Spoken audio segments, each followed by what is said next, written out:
I've like really struggled. Like if I'm being like 100% honest, I've really struggled this summer. There is a lot of guilt that I feel. There's a lot of like just guilt and shame that I feel that I had a part in somehow like traumatizing people, minors that were involved because of my work as a sex worker that I put out online. Like I just started therapy. I talked about this. I don't know what, maybe I talked about this in a video. I can't remember where I talked about this, but I just talked about this. And, you know, I started therapy because it felt a lot of things. One, I felt guilt, not being able to get pregnant. I felt guilt about, my work as a sex worker. And now how it was aiding predatory behavior, criminal behavior, that because of these images that I put out and produced as an adult, as a sex worker, have now traumatized children. Of course, allegedly unsolicited to minors. The only confirmation I did get was from Johnny Silvestri posting them, Colleen sending me an apology after apologizing for partaking in those conversations. I would also just assume that she was just talking about those conversations with Johnny because they were very clearly from her friend did the thing. She admits to it.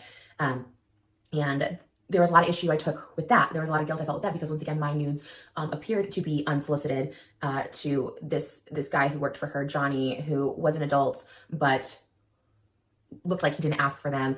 It's a huge issue. Sending any sort of pornographic images to minors is a crime. It's illegal.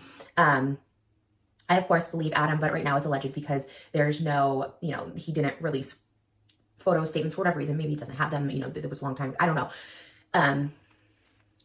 And there's a lot. This is all a lot. This is all a lot. Again, my heart goes out to Adam. I've sent him a private email. He knows. I mean, I still have him blocked. There's a reason, like him and I don't communicate, and that has nothing to do with Colleen at all. It's, obviously he's made a lot of videos about me and my family and stuff like that that I can't see, that it's just hard for me to see. And that goes for a lot of people. There's a lot of videos out there about me. That's just hard for me to see. People have every right to make videos about me. They have every right to have an opinion about me.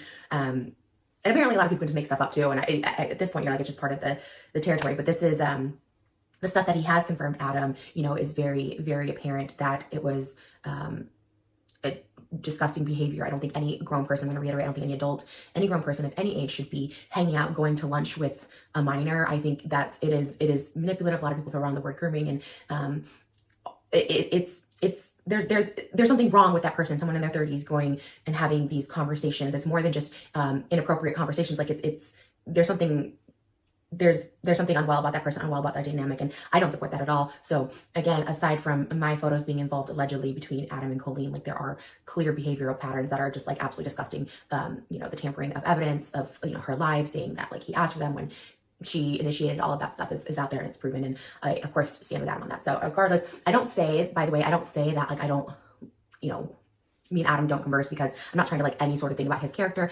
Again, I guess he'd be considered drama channel, news channel, I don't know, podcast, entertainment channel, something, where he just gossips about people, public figures. Again, it's totally fine. I have a podcast where I talk about public figures, So I say that more to just maybe show how unbiased I am in this, where I think in the past would be I don't want to hear anything about Adam McIntyre, till I fully support and stand by him in this situation, because I think it's absolutely disgusting. It's something that I go to bed crying about. I have gone to bed crying about this summer. It actually, how I didn't see this, how I didn't, all of this stuff,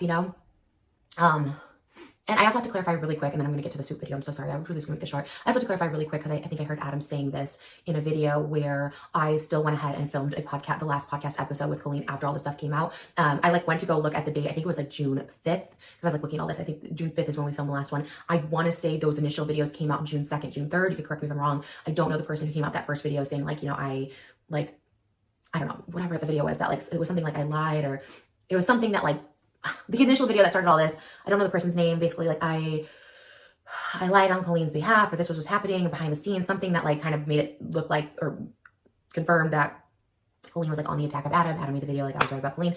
I believe that was June 3rd. And then we filmed our podcast. It was a Monday. It was June 5th or something. And I wrote this to Adam. I thought I clarified in the email, and if I'm not, I'm just gonna clarify this publicly.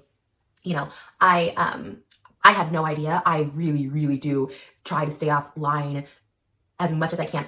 I read comments that my husband monitors. So like I rarely go on Twitter because he doesn't moderate those comments, but on my YouTube channels, they are moderated for my own mental health on my own channels. Like I said, on anyone else's channels, they can say whatever, and they do say whatever. I go on podcasts, I go on this, people can say whatever they want about me. But in my socials, I do try to moderate because I like to read my comments.